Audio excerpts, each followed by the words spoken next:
ओम नमो भगवते वासुदेवाय। जय श्री कृष्ण। नमो नमः।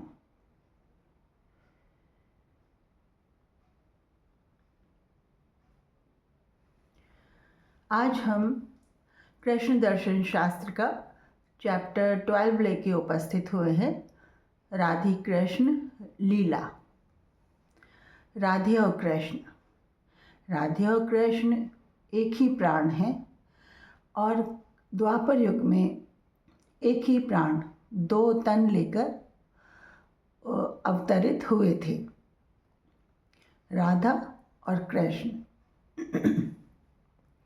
राधा धरती पर पहले अवतरित हुई थी क्योंकि वो कृष्ण की आत्मशक्ति थी और कृष्ण की राह आसान बनाने के लिए उनको शक्ति प्रदान करने के लिए उनका निर्देशन करने के लिए राधा उनसे पहले अवतरित हुई थी और राधा और कृष्ण की उम्र में 3 साल का अंतर था। राधा पहले अवतरित हुई थी, कमल के फूल में तैरती हुई आई थी। वृषभानु ने, जो नंद बाबा के प्यारे मित्र थे, उनके घर में कोई औलाद नहीं थी। उन्होंने राधा को कमल के फूल में तैरते हुए एक सरोवर में पाया था, एक नवजात बच्ची को। वो उस बच्ची को घर पे ले आए थे और उन्होंने राधे नाम रखा था, राधा नाम रखा था उनका, और उनका पालन पोषण किया था वृषभानु जी ने। और राधा की माँ थी कीर्ति, और वृषभानु और कीर्ति मैया दोनों ही राधा का लालन पालन करती थी। राधा जब 7 बरस की हुई तब उनकी पहली मुलाकात कन्हैया से हुई थी और कन्हैया तब 4 बरस के थे, जिसका विवरण मैं पहले की वीडियो में बता चुकी हूँ। अब राधा और कृष्ण और राधा, इधर राधा के इष्ट हैं श्री कृष्ण, उधर कृष्ण की इष्ट हैं श्री राधे। दोनों एक दूसरे की शक्ति हैं और एक दूसरे की शक्ति का पर्याय ही हैं। ठीक है। अब बात आती है राधे कृष्ण लीला की। तो राधे कृष्ण लीला संसार में जो हुई है, उसको संसार ने कई आवरण चढ़ाए, कई आवरण पहनाए, और उसको किस रूप में अब तक प्रस्तुत कर चुके हैं, ये तो वक्त ही जानता है कि राधे कृष्ण की लीला उस वक्त क्या हुई होगी। और बनते संवरते, बनते बनते, कहते कहाते कहाँ तक उस लीला का हम आजकल के युग में वो दिखा पाते हैं। आज के युग में उस लीला को लोग बाग कहाँ तक समझे हैं, कहाँ तक जाने हैं, ये इतने सारे युगों के, इतने सारे शताब्दियों के, ये आगे के कथा कहानियाँ, आगे का एक जनरेशन दूसरी जनरेशन को क्या देती आई है, क्या संभलाती आई है, उस पर निर्भर करता है। पर कृष्ण और लीला ना करें ऐसे तो हो नहीं सकता।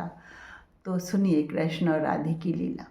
हुआ यूँ कि कृष्ण ने कहा राधे से, राधे तू बरसाना में रहती है, अपने हृदय में कहा, है ना, राधे तू बरसाना में रहती है और मुझे तेरे से मिलने आने का बड़ा जी है। आज मैं तेरे से मिलने आने वाला हूँ। राधे ने कहा आजा। तो कृष्ण बोले पर रास्ता तो बता, रास्ता तो हमने देखा नहीं है, रास्ता तो दिखा। तो बोले रास्ता तो दिखा देगा कोई ना कोई तेरे को, राधे हूँ मैं, तो तू मेरे घर का रास्ता ना जाने, ऐसे तो हो नहीं सकता। आ जाइयो, बरसाने में रहूँ हूँ, पूछ लीजिए किसी से भी वृषभानु जी का घर। हाँ, बरसाने में आ जा, पर बरसाने का रास्ता मुझे ना मालूम, गोकुल से कैसे आवे कैसे जावे। अरे मैं ना जानती, तू आ जा बस मिलने, राधे ने कह दिया हृदय में। अब कृष्ण चले राधे जी से मिलने। ठीक है। कृष्ण की आयु उस वक्त थी 8 वर्ष और राधे थी उस वक्त उनसे 3 साल बड़ी, 11 वर्ष की। ठीक है। अब कृष्ण जी निकले अपने घर से बाहर, पूछा किसी से भी बरसाने का रास्ता किधर से जाता है, कहाँ जाता है। एक डगर पकड़ ली। अब वहाँ पे उस डगर पे कोई मिला नहीं जिससे आगे का रास्ता पूछते। क्या पूछते, पहले की डगर आजकल की सड़कों जैसी लंबी चौड़ी ऐसे नहीं थी कि ये सड़क उधर ही जा रही है, ये उधर ही जा रही है। खेतों खलिहानों में से होते हुए और वनों में से होते हुए एक दूसरे गांव का रास्ता जाता था। अब क्या हुआ, कान्हा को क्या दिखाई दिया? एक मोर दिखाई दिया। मोर दिखाई दिया। कान्हा ने मोर से कहा, क्यों भैया, हमें रास्ता दिखाओगे? राधे के घर का रास्ता दिखा दो तो हम तुम्हें जो तुम चाहो वो दे देंगे। तो अब मोर तो मूक प्राणी, या बोले भी तो दूसरी भाषा बोले, पर कृष्ण ने जो बोला वो मोर समझ गया। और जब समझ गया तो वो थोड़े थोड़े फलांग पे कृष्ण के आगे आगे उड़ने लगा। थोड़ी थोड़ी दूरी पर एक थोड़ी सी उड़ान भरता, फिर उतर जाता, फिर थोड़ी सी उड़ान भरता, फिर उतर जाता। ऐसे वो कृष्ण को बरसाने का रास्ता दिखाने लगा। कृष्ण मोर के पीछे पीछे जाने लगे। अब थोड़ा मोर को जब ये हो गया कि भाई कान्हा मेरे पीछे ही आ रहे हैं और जो मैं रास्ता दिखा रहा हूँ वो ही कर रहे हैं, तो मोर ने थोड़ी लंबी उड़ान लेने की सोची। और कान्हा ताकि इधर उधर भटक ना जाए रास्ते पे, मोर थोड़ी उड़ान भरता अपना एक पंख नीचे गिरा देता, फिर थोड़ी उड़ान भरता, फिर अपना एक पंख नीचे गिरा देता, जिससे कि कृष्ण को मार्गदर्शन होता रहे। पंखों को वो बीनते हुए सही रास्ते पर, बरसाने के सही रास्ते पर वो आ सकें। तो मोर अपने पंख एक एक करके अपने से पृथक करता गया और अपने पंख गोकुल से बरसाना के रास्ते के बीच में थोड़ी थोड़ी दूरी पर गिराता गया, उड़ान भरता गया, गिराता गया, ताकि कृष्ण राधे के घर तक पहुंच सके। अब एक बात सुनो कि कन्हैया को मोर क्यों पसंद है और वो मोर पंख क्यों धारण करते हैं अपने सिर पर। तो आप एक ये वक्तव्य सुनो। क्या होता है, मोर के जो पंख होते हैं, जिनसे मोर अपना नाच दिखाता है, अपना नृत्य करता है बारिशों में, बादल जब होते हैं और मोरनी को मनाने के लिए नृत्य करता है और इतना सुंदर मनमोहक दृश्य दिखाता है। ये मोर के पंख कितने सुंदर और कितने मनमोहक होते हैं। आप जानते हैं कि मोर अपने पंखों को कब गिराता है, या मोर के पंख मोर उससे अलग कब करता है? मोर के पंख मोर तब गिराता है जब वह मोरनी से संसर्ग स्थापित करता है। हाँ, मोरनी से जब वो संसर्ग स्थापित करने वाला होता है, वो पंखों सहित मोरनी से संसर्ग स्थापित नहीं कर सकता। इसलिए मोरनी के प्रति जब वो कामातुर होता है और उसे संसर्ग स्थापित करता है, तो उस संसर्ग से पहले उसे अपने सारे पंख गिराने होते हैं ताकि वो मोरनी से संसर्ग स्थापित कर पाए। और पंख गिराना मोर के लिए एक बहुत ही पीड़ादायी स्थिति होती है। अपने पंख अपने से दूर करना, गिराना पीड़ादायी स्थिति होती है। तो जब कोई मोर बहुत ही कामातुर हो और मोरनी से संसर्ग स्थापित करे, तभी वो अपने पंख गिराता है। अब इधर मोर क्या कर रहा है? कामेच्छा के लिए पंख नहीं गिरा रहा है, वो कन्हैया को रास्ता बताने के लिए, राधा के घर का रास्ता बताने के लिए अपने पंख गिराता हुआ चल रहा है, अपने पंख अपने से अलग कर रहा है। तो कन्हैया ने एक बात क्या जानी, नारायण ने एक बात क्या जानी, कि ये मोर अपनी कामेच्छा से भी बढ़कर मेरा कार्य करने के लिए आतुर है। अपनी कामेच्छा को भी ताक पे रख दिया है इसने, क्योंकि उसके लिए ही ये लोग अपने पंख गिराते हैं मोर। पर उसने उस इच्छा को ताक पे रख दिया है और मेरे लिए पीड़ा सहने के लिए तैयार है, मेरे लिए अपने पंख पृथक करने के लिए तैयार है, और मेरे लिए एक एक पंख ये गिराता हुआ चल रहा है राधा का रास्ता बताने के लिए। कन्हैया मन ही मन बोल पड़े कि हे मोर, मैं तेरा सदा ऋणी रहूँगा। हे मोर जाति, मैं तुम्हारा सदा ऋणी रहूँगा, और इस उपलक्ष्य में मैं अपने मुकुट में एक मोर पंख हमेशा धारण करूँगा। कन्हैया ने ये अंदर ही अंदर प्रण लिया कि मैं अपने मुकुट में मोर का पंख जरूर लगाऊंगा और मोर मुकुट बनाऊंगा अपना, और मैं मोर का पंख अपने मुकुट में सदा धारण करूंगा। हे मोर जाति, मैं तुम्हारा ऋणी रहूंगा कि तुम मुझे मेरी राधे का रास्ता दिखाते हुए चल रहे हो, और मेरी खातिर अपने पंख गिराते हुए चल रहे हो, जो कि तुम्हारे लिए कितना पीड़ादायी है। और सबसे सर्वप्रथम या सर्वोपरि बात ये कि कामेच्छा कि उसमें तुम अपने मोर पंख नहीं गिरा रहे हो, तुम मेरे कार्य के लिए अपने मोर पंख अपने से पृथक कर रहे हो, अपने से विलग कर रहे हो। तो इस बात को लेकर श्री कृष्ण ने ये बात धारण करी कि मोर पंख धारण करना कृष्ण का उस तब से उद्देश्य बन गया। अब मोर अपने पंख गिराता गिराता और श्री कृष्ण उन मोर पंखों को बीनते बीनते पीछे चलते, कुछ भागते, कुछ दौड़ते, कुछ चलते हुए बरसाना पहुंच गए। बरसाना में मोर को जब राधे ने देखा तो वो पीछे पीछे कृष्ण को आते हुए देखकर, और आगे जब मोर था तो मोर को देख के उन्होंने उसे बड़ा लाड़ लड़ाया मोर को देखकर, और उसको फिर खाने के लिए कुछ दाने लाई, कुछ दाने खिलाए, बड़े मोर से प्यार जताया। ऐसे ही कृष्ण आए, कृष्ण ने भी राधे से पहले मोर के गले में बाहें डाली, उसको चूमा, प्यार किया मोर को। और राधे और कृष्ण दोनों मोर को बैठ के सहलाने लगे, दोनों मोर को बैठ के दाने खिलाने लगे।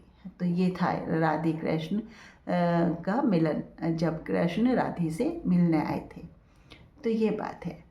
आप जानते हैं मोर जाति को श्री कृष्ण भगवान बहुत चाहते हैं। चाहते इसीलिए हैं क्योंकि उन्होंने मोर ने जो किया उनके लिए, उससे वो गदगद हो गए। और आप जानते हैं कि मोर जाति में जो आत्मा जन्म लेती है, जो भी आत्मा मोर शरीर में होती है, उसको अगले जन्म में श्री कृष्ण मानव शरीर देते हैं। हाँ, इस बात के लिए ही कि मोर जाति में तुम आए हो, पर अब तुम्हें ज़रूर इस शरीर को छोड़ने के बाद आप मनुष्य शरीर पाएंगे। ये मोर में जो आत्मा होती है, वो जब मोर शरीर छोड़ती है तो अगला जन्म मानव का पाती है। ये श्री कृष्ण का आशीर्वाद है मोर जाति को, आप जानते हैं ये बात है। अब सुनिए राधे कृष्ण की बात। राधे कान्हा से बोली, कान्हा एक बात तो बता। कान्हा बोला, पूछो राधे, क्या क्या पूछती हो, बताओ। बोली कि तुझे पता है आज एक असुर आने वाला था तेरे को मारने। अच्छा, तुझे कैसे पता राधे? अरे मुझे सब पता है, तू तो खबर रखे है मेरी, और ये ना बताए कि कैसे पता लगे तुझे। अरे कृष्ण, कान्हा मैं तेरी आत्मशक्ति हूँ, मुझे पता ना लगे? तुझे पता लग जावे है और मुझे ना लगे, ऐसी कैसी बात बनाई तूने राधे?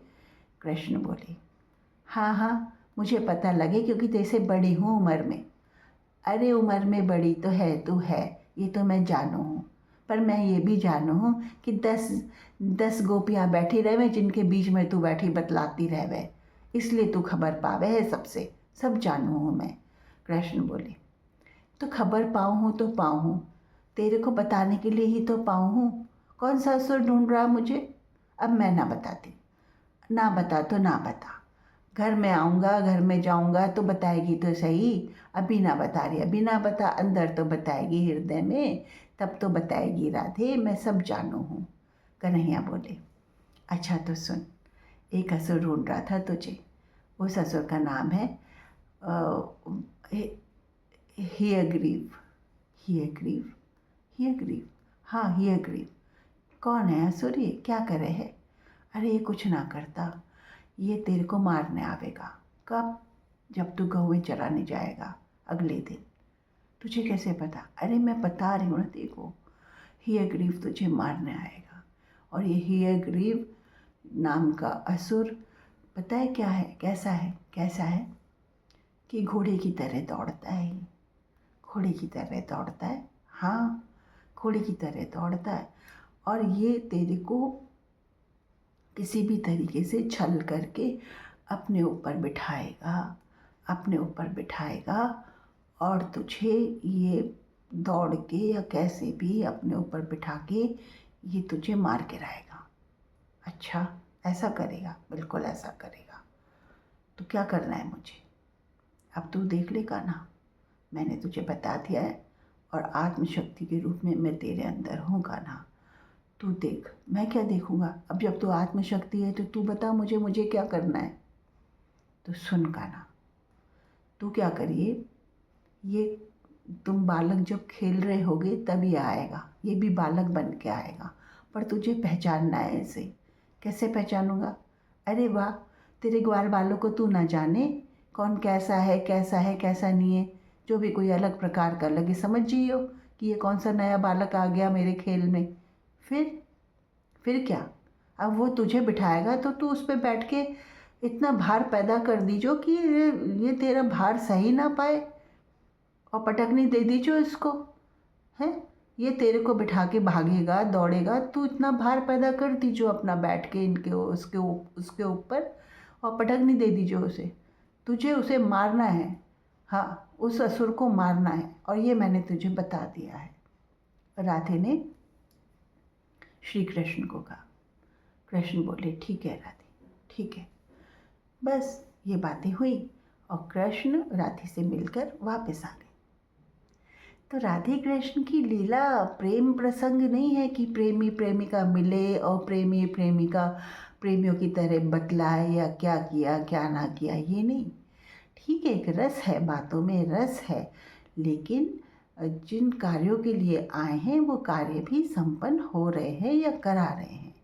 वो तो इतने सालों में, इतने वर्षों में कृष्ण और राधे के संवाद बनते बिगड़ते कैसे कहाँ तक उसको प्रेम प्रसंग की तरह मान लिया गया और आगे तक ऐसा बता दिया गया। पर जो असली मंतव्य है, असली उनका मकसद है, वो वही पूरा करने आए हैं राधे और कृष्ण। ठीक है। अगले दिन कृष्ण गौएं चराने गए, ग्वाल बालों के साथ खेल रहे हैं, सारे के सारे खेल रहे हैं और दौड़ धूप कर रहे हैं, खेल रहे हैं, कभी आँख मिचौनी खेल रहे हैं, कभी भाग रहे हैं, कभी कुछ। कि तभी श्री कृष्ण की नज़र पड़ी कि एक नया बालक खेल में सम्मिलित हो गया है। वो समझ गए कि राधे ने जिसके बारे में बताया था वो यही है, हयग्रीव नाम है इसका। हाँ, जो घोड़े जैसी दौड़ लगाता है, घोड़े जैसी पटकनी देता है, इसका नाम हयग्रीव है, असुर है। ये बालक बन के आ गया, खेल में शामिल हो गया। कंस का ही असुर था वो, खेल में शामिल हो गया। कन्हैया से बोला कि चलो चलो कान्हा चलो, बहुत ही मित्रता जताई उसने कृष्ण से। बोला कान्हा चलो चलो चलो खेल खेलें। अच्छा, कैसा खेल खेलें? कि देखो, ऐसा खेल खेलेंगे कि अपन एक दूसरे की पीठ के ऊपर बैठा करेंगे। अपन एक दूसरे की पीठ के ऊपर बैठा करेंगे। जो हार जाएगा खेल में वो पीठ पे बिठाएगा दूसरे को, और है ना, इस तरीके से पीठ पे बिठा के वो चक्कर कटाएगा, 2-4 चक्कर कटाएगा। जो जीतेगा वो पीठ पे बैठ के वो चक्कर काटने के मज़े लेगा, और जो हारा है वो पीठ पे बिठाएगा। कृष्ण ने कहा ठीक है, और खेलने लगे वो लोग। हयग्रीव जानबूझकर हार गया खेल में कृष्ण से, और फिर कृष्ण को कहा कि बैठो मेरी पीठ पर, बैठो। कृष्ण ने कहा ठीक है, बैठता हूँ। कृष्ण उसकी पीठ पे बैठे, और हयग्रीव इतनी ज़ोर से दौड़ने लगा कि ग्वाल बाल हक्के बक्के रह गए। दौड़ता दौड़ता वो इस तरीके से दौड़ने लगा कि जैसे आकाश में ही उड़ने वाला हो। कृष्ण ने कहा बेटा, तू मेरा भार नहीं जानता, मैं नारायण हूँ, मेरा भार भी देख। कृष्ण इतने भारी हो गए, वो आकाश में उड़ने के लिए ऐसे हो गया। कृष्ण इतने भारी हो गए, भारी हो गए, इतने भारी हो गए कि वो कृष्ण का बोझ संभाल ना सका।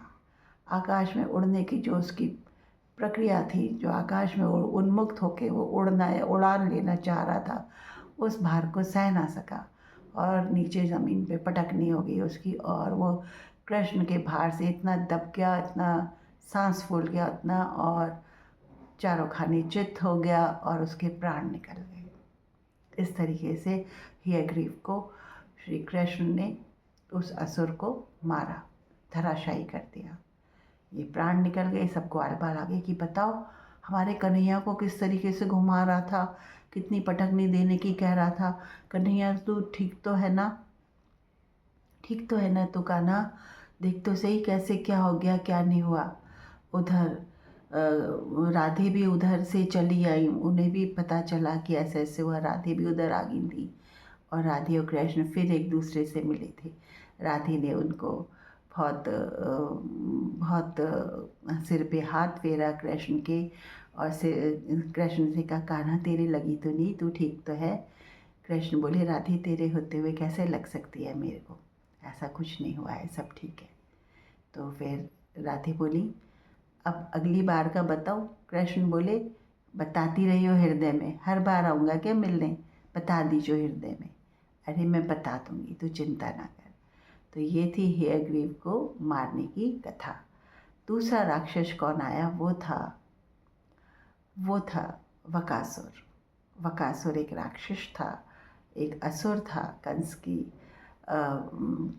के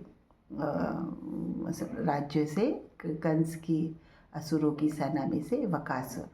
अगला असुर आया वकासुर। वकासुर क्या करता था कि इसकी एक बत्तख जैसी लंबी सी चोंच थी, बहुत लंबी चोंच थी। उस चोंच से वो कुछ भी कर सकता था। हाँ, किसी को भी वो मार सकता था उस चोंच से। वकासुर इस तरीके का असुर था कि उस चोंच से घायल कर देता था। वो बालकों को तो आराम से घायल कर सकता था, पियर्सिंग वुंड्स पैदा कर सकता था, यानी कि जो अंदर को गहरे घाव होते हैं वो पैदा कर सकता था, पेट में, शरीर में, कहीं भी। और उससे प्राणी या बालक आराम से परलोक सिधार सकता था। मतलब उसकी चोंच ऐसी थी, उसका जो कि उससे वो गहरे घाव, जख्म पैदा कर सकता था शरीर में, और जिससे मरणासन या मरणासन जैसी स्थिति हो जाती थी, और किसी को भी वो ख़त्म कर सकता था, बालकों को तो बड़े आसान से। बकासुर आया, जंगल में ही आया, अगली बार आया जब कंस को पता चला कि हयग्रीव को मारा गया है, और उसी बालक ने मारा है जिसने पर्वत उठाया था, गोवर्धन पर्वत उठाया था अपनी उंगली पे, उसी बालक ने मारा है। कंस का संशय बढ़ता जा रहा था। अब बकासुर उसको मारने आया था। बकासुर जब मारने आया तो श्री कृष्ण उसके पास गए, और श्री कृष्ण ने क्या किया, श्री कृष्ण ने चोंच का एक सिरा एक हाथ से पकड़ा और दूसरा सिरा दूसरा हाथ से पकड़ा, और उसको चीरते चले गए अपनी राधे की शक्ति से, अपने बाहुबल से। वो दोनों चोंच के सिरे फाड़ते चले गए, और इस तरीके से वो चोंच उसकी अलग कर दी, एक दूसरा सिरा दूसरे चोंच के सिरे से ऐसे अलग कर दिया, जिससे वो ख़त्म हो गया बकासुर। तो इस तरीके से श्री कृष्ण ने बकासुर को भी मार डाला। राधे कृष्ण की लीला भी चलती रहेगी, असुरों का मरना भी चलता रहेगा, और कृष्ण कथा भी चलती रहेगी। तो ये हुआ आज का चैप्टर 12। जय श्री हरि, जय श्री राधे। ओम नमो भगवते वासुदेवाय। जय श्री हरि।